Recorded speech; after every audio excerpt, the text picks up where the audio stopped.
Olá, estamos iniciando pela TV Suprem, braço de comunicação da União Planetária, mais uma entrevista do movimento 2022-2030, o Brasil e o Mundo que Queremos, uma parceria da Universidade de Brasília, através do Núcleo de Estudos do Futuro, com a União Planetária.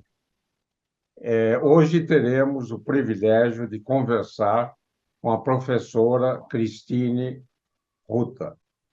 A nossa convidada é graduada em licenciatura e bacharelado em Ciências Biológicas pela Universidade Rural do Rio de Janeiro e tem mestrado em Ecologia pela Universidade Federal do Rio de Janeiro e mestrado e doutorado na Universidade Pierre-Marie Curie, Paris 6, na França.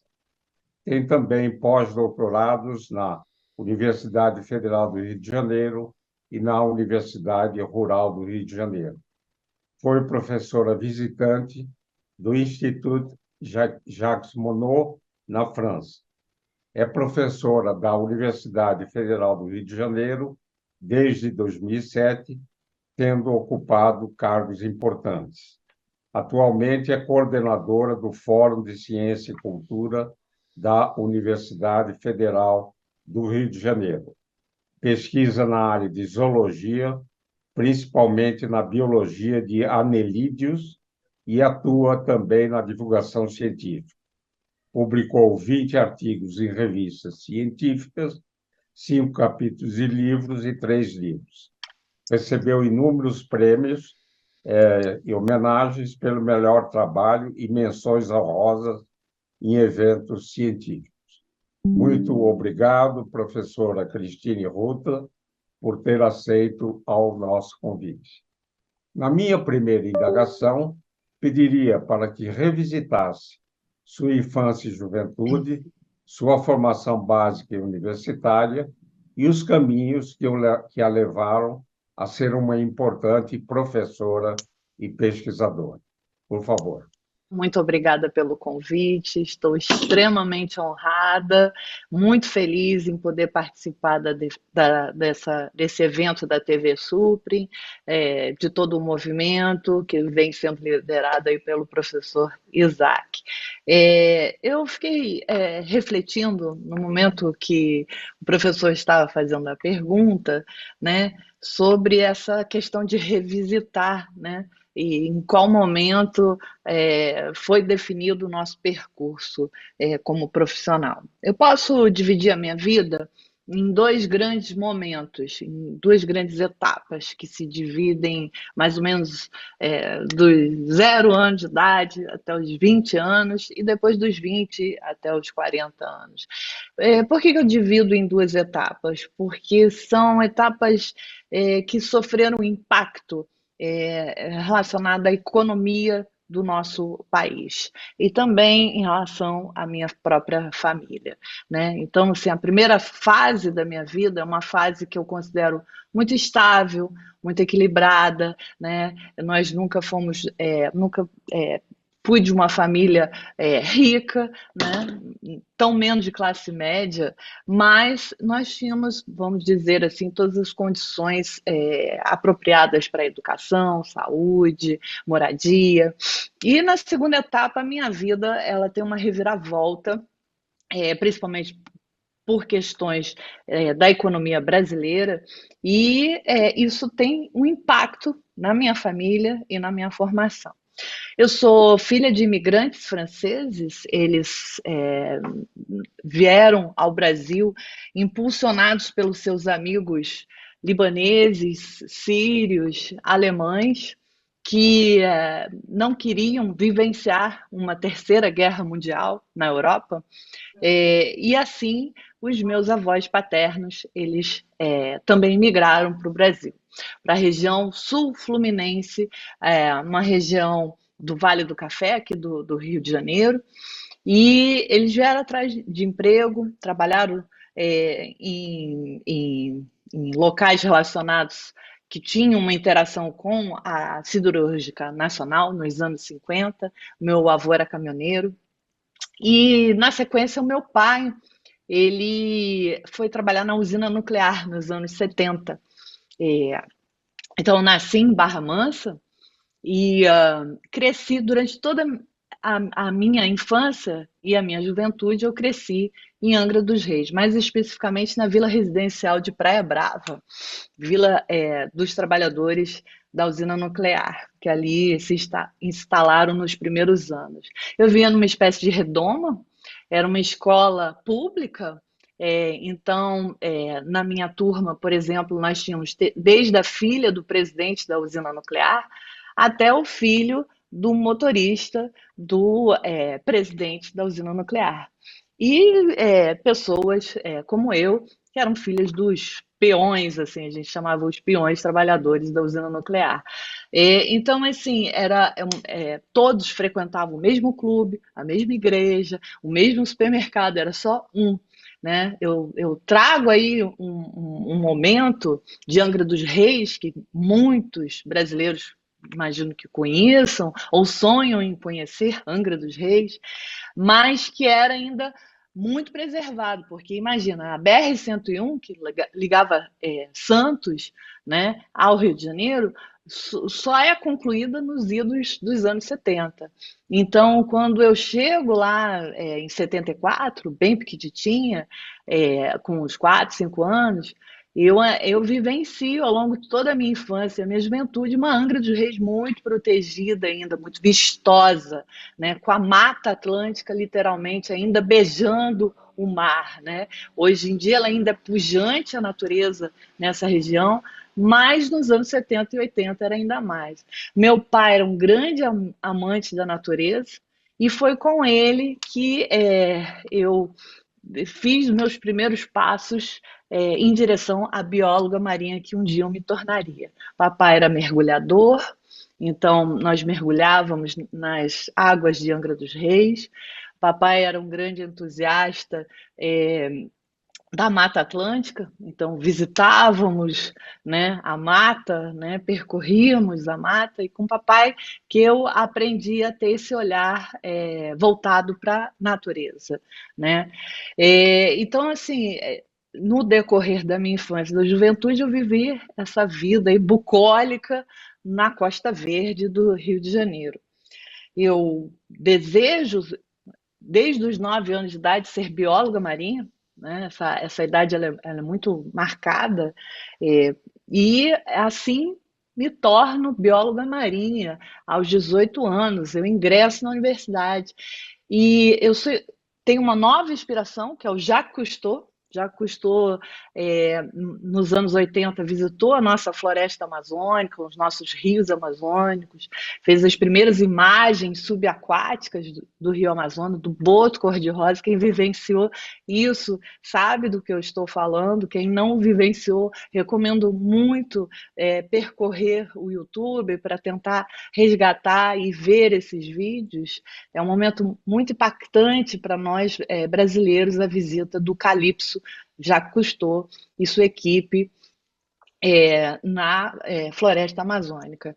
Então, eu quero ser um Jacques Cousteau, vou para a França e assim que eu chego na França para fazer minha graduação, estoura a Guerra do Golfo, a Primeira Guerra do Golfo.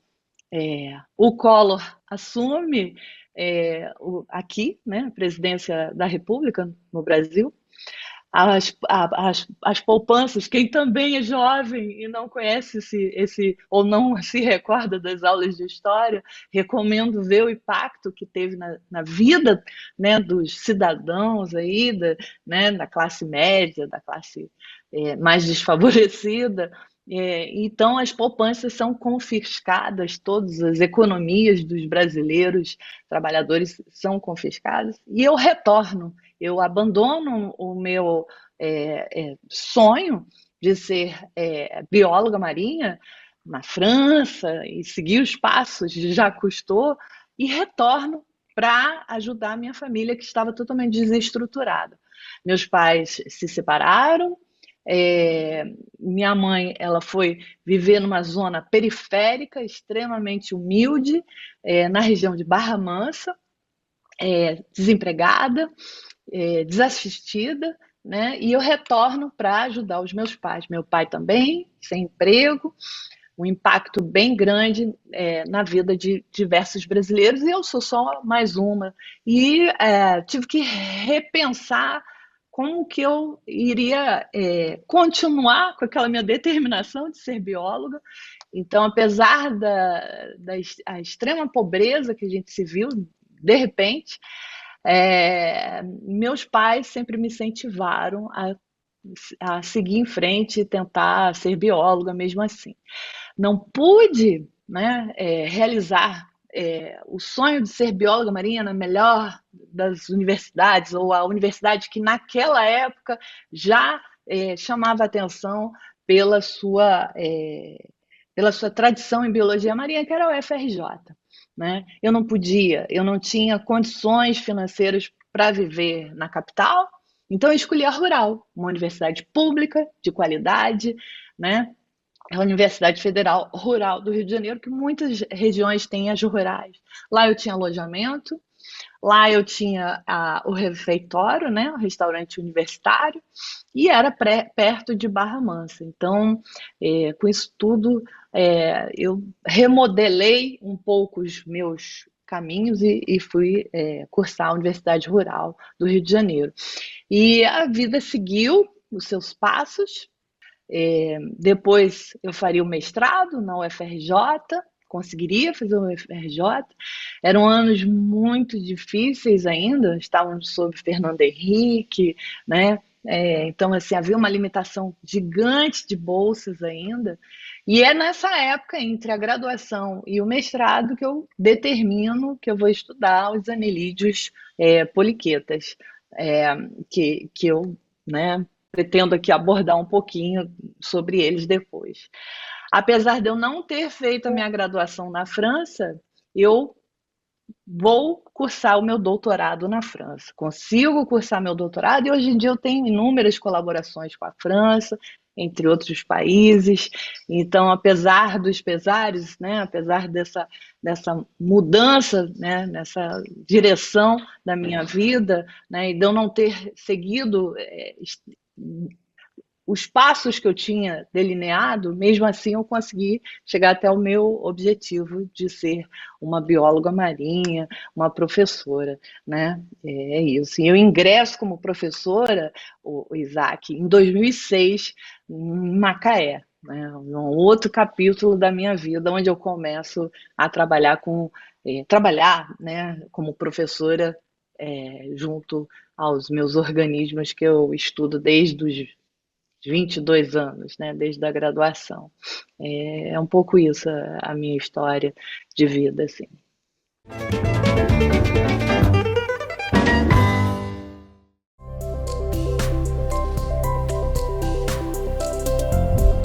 TV Suprem. Para uma nova consciência, uma nova televisão.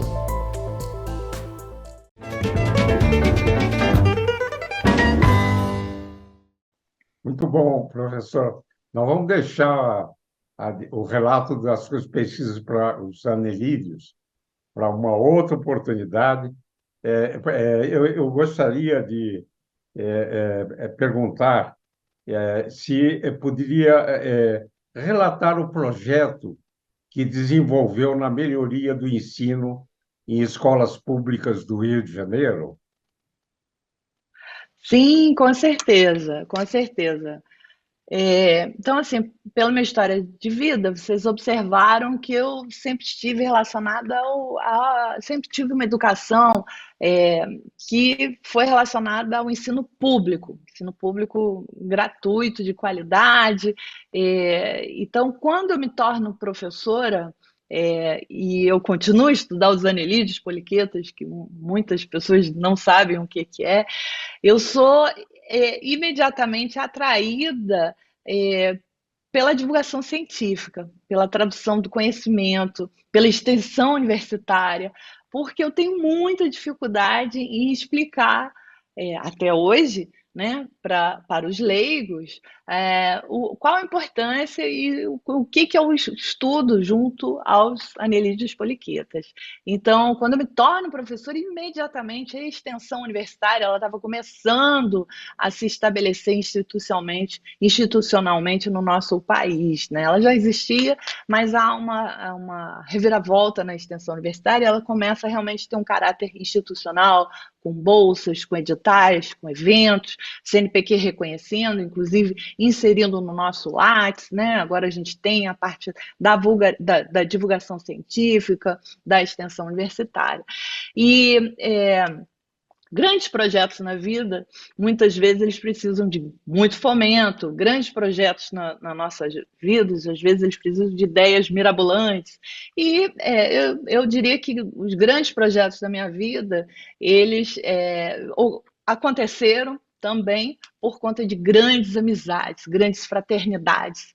Então, eu tenho um amigo, Luciano Gustavo Oliveira da Silva, que é professor hoje em dia, mais de 30 anos, da região sul-fluminense, ali de Barra Mansa, Volta Redonda, de novo, em torno para quem não conhece, né, todo mundo já ouviu falar na CSN, na Siderúrgica Nacional, e o Luciano, que eu conheci na graduação, se tornou um grande professor da educação básica e nós começamos, e eu né, como professora universitária, começamos a delinear um projeto para levar até Barra Mansa, até o Vale do Café, até o Sul Fluminense, um projeto de popularização da ciência, um projeto que levasse um museu de ciências.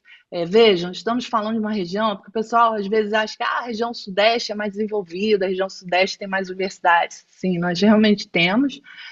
A região sudeste tem mais arte, tem mais cultura, mas o interior não tem nada também, absolutamente nada, é um vazio total, e a região sul-fluminense, ela é um vazio que vai desde essa região de Resende, Volta Redonda, que pega a Angra dos Reis, que sequer tem universidades públicas na região de Angra dos Reis, presenciais, né? Nós temos o CEDERJ. Então, a gente começa a delinear um projeto de melhorias nas escolas públicas. O primeiro fomento que recebemos foi da FAPERJ, da nossa FAP, e esse projeto, basicamente, ele nasce dentro de um bairro humilde, num CIEP, né, que nos cede um espaço, e transformamos em um museu, Museu Interativo de Ciências do Sul Fluminense, o MICINense. E esse espaço ele é dividido num setor de exposições temporárias e permanentes, onde já recebemos inúmeros prêmios pelas exposições, e um setor onde nós realizamos, para mais de 45 mil pessoas já visitaram o nosso museu, né? Nesse outro setor é um laboratório onde a gente atualiza, faz cursos de formação para professores da rede pública. Então, ele está situado numa escola, mas ele já é conhecido por toda a região e a gente faz um trabalho principalmente com as escolas públicas, e anualmente a gente atende todas as escolas públicas da região de Barra Mansa e de Volta Redonda. Então, a gente está falando em torno de 30 escolas públicas que nós trabalhamos junto dessa região. E, recentemente, esse projeto, bem recentemente mesmo, ele está criando uma semente em Castanhal do Pará, né? Também relacionado a uma grande amizade que me chamou para tentarmos desenvolver um museu, um espaço de ciência em Castanhal, interior do Pará. Então, será o primeiro, um spoiler totalmente que eu estou dando aqui, né? Mas é um primeiro museu de morcegos. A gente vai, diferentemente, vai ser um trabalho lá, muitos casos, muitos registros de mordeduras de morcego e raiva. Então, será um museu dedicado a tanto a parte da biodiversidade da Amazônia, dos morcegos, mas também a gente vai trabalhar junto com o SUS, né? Um projeto, então a gente vai estar, e assim vou criando projetos e tentando levar um pouco de popularização da ciência e tentando melhorar a educação básica. Eu acho que é muito importante todo o corpo acadêmico do ensino superior estar voltada à educação básica também, né? Um retroalimenta o outro. Por isso que eu faço questão de colocar no meu currículo que eu sou formada em licenciatura também, né? Eu fiz isso, eu faço isso, é muito importante, assim, e termos orgulho disso, dessa formação. Professora Cristine, como coordenadora do Fórum de Ciência e Cultura da Universidade Federal do Rio de Janeiro, poderia enfatizar a importância dessa unidade? Claro, Isaac. Então, o Fórum de Ciência e Cultura é uma unidade um tanto ímpar na Universidade Federal do Rio de Janeiro. Ela é uma unidade que é ligada diretamente ao gabinete do reitor. Nós coordenamos atividades acadêmicas relacionadas à promoção da arte, à promoção da cultura, à divulgação científica. O Fórum de Ciência e Cultura também ele é responsável por inúmeros espaços históricos significativos do nosso patrimônio, então desde prédios de 1800 até, né, prédios quase bicentenários e prédios centenários. Um exemplo, por exemplo, é o Museu Nacional. O Museu Nacional está alocado no Fórum de Ciência e Cultura. O Palácio Universitário, nós temos a Capela, também que está alocada no Fórum de Ciência e Cultura, e nós realizamos uma série de iniciativas transversais e interdisciplinares. Nós sempre tentamos trabalhar com a inclusão, a diversidade. Por exemplo, recentemente, um dos últimos órgãos que está abrigado, né, dentro do Fórum de Ciência e Cultura é o Núcleo de Estudos Afro-Brasileiros e Indígenas. Nós também trabalhamos com movimentos sociais, então, dentro do Fórum de Ciência e Cultura, nós temos figuras ilustres como o professor José Leite Lopes, que trabalha na Comissão da Verdade, só para citar um, né, os outros todos tantos são importantes. Trabalhamos também com saberes tradicionais, então a gente faz essa ponte entre saberes tradicionais e saberes científicos, e conhecimento científico, né? Só para ilustrar, por exemplo, recentemente, e aí isso foi já no final da minha gestão passada, porque eu fui reconduzida, nós trabalhamos com uma exposição que durou cerca de 3 meses, que se intitulou Futuros da Baía de Guanabara, Inclusão e democracia climática. E recebemos mais de 30 mil pessoas durante 3 meses nessa exposição imersiva, interativa, onde nós trabalhamos e tentamos mostrar não só as questões de inovação, de ciência, que a universidade trabalha em relação a essa importante, uma das maiores baías, né, do nosso planeta, e com foco nas questões climáticas também, né? Qual é o impacto social, econômico e também cultural, né, dessa emergência climática, né, planetária, e que tem em relação a essa Baía de Guanabara, que é o coração do estado do Rio de Janeiro, né? Eu considero o coração. E assim nós trabalhamos, fizemos essa reflexão entre o papel da UFRJ e, claro, de todas as universidades associadas, tivemos inúmeras mesas redondas e as questões relacionadas à Baía de Guanabara, questões, né, relacionadas aos saberes populares, etc. e tal. Então, esse é só um exemplo aí do que o Fórum de Ciência e Cultura trabalha, sempre com uma visão interdisciplinar, transversal, né, e voltada para incentivar ainda mais a diversidade das universidades brasileiras. É isso. Muito, muito bom, professora. Nós estamos já excedendo até um pouco o nosso tempo da entrevista, mas eu gostaria que enviasse uma mensagem aos jovens que nos assistem. Certo, certo. Então, mensagem ao jovem. Hoje de manhã eu estava assistindo justamente um YouTube de uma jovem e ela estava com um controle remoto e ela estava tentando passar uma mensagem em relação a, olha, mesmo se você não tiver o controle da sua vida, né, tente ficar calmo. Então, assim, eu não comentei, mas eu decidi, né, os meus caminhos para trabalhar com poliquetas, e eu conto numa outra vez, através de um cara coroa. Né? Eu queria muito uma expedição oceanográfica e eu queria muito trabalhar com os poliquetas, os anelídeos poliquetas. E o meu orientador de graduação ele falou, cara ou coroa? Então foi um acaso, foi um efeito, totalmente aleatório, né, da minha vida. Totalmente ao acaso também, minha vida teria uma guinada, né, nos meus 20 anos, né, e isso traria um impacto. Então, a minha mensagem em relação ao jovem, né, e que está, né, o Isaac, num momento de crise climática, de instabilidade na democracia, né? O planeta inteiro está vivenciando isso.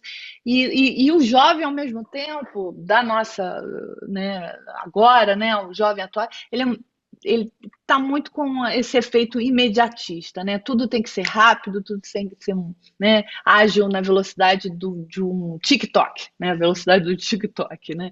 Então, para esse jovem que está aí vivenciando essa crise climática, está vivenciando a, né, instabilidade na democracia e também está, né, nessa questão mais voltada né, como vai ser o meu futuro, né? Eu diria para ficar calmo, sereno, e que aproveitasse mesmo os momentos aleatórios da vida, né, dentro desse caos que é o nosso planeta, mas que pegasse em mãos mesmo os rumos, os caminhos da sua vida, porque nós conseguimos, é possível moldar, né, o seu futuro a partir mesmo de momentos caóticos e aleatórios, né? Se tivermos uma serenidade diante desse caos,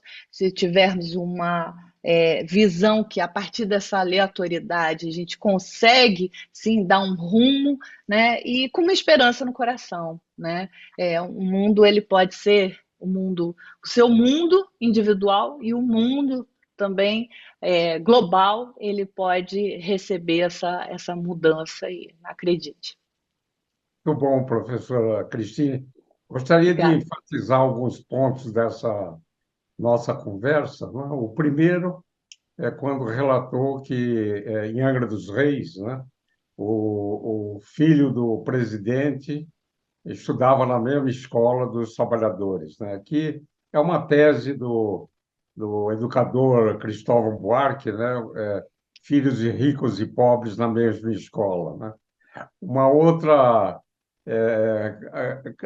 um outro destaque seria essa inspiração de Jacques Cousteau, né, que a levou a estudar ser uma zoóloga, né, estudando os anelídeos, e que a impulsionou para retornar à terra dos seus ancestrais, que são franceses, né? Então, queria acentuar esse fato de que, durante a nossa vida, a nossa formação, existem pessoas, né, que nos inspiram a prosseguir. E um outro destaque é esse esforço, parabéns, porque de ter feito o museu no Sul Fluminense, agora vai ser estendido no Pará, e porque eu acho que a prioridade das prioridades da universidade é melhorar o ensino básico. Se a gente receber os egressos do ensino médio despreparados para o ensino superior, não vamos ter uma boa universidade. Então, professor, desejo todo sucesso coordenação do Fórum de Ciência e Cultura da Universidade Federal do Rio de Janeiro, e muito obrigado por essa conversa muito interessante, instigante e importante. Esse e outros programas do Movimento 2022-2030, o Brasil e o Mundo que Queremos, podem ser acessados no canal YouTube do canal Supre. Estiveram com a gente e voltaremos a nos encontrar em uma próxima oportunidade. Até lá.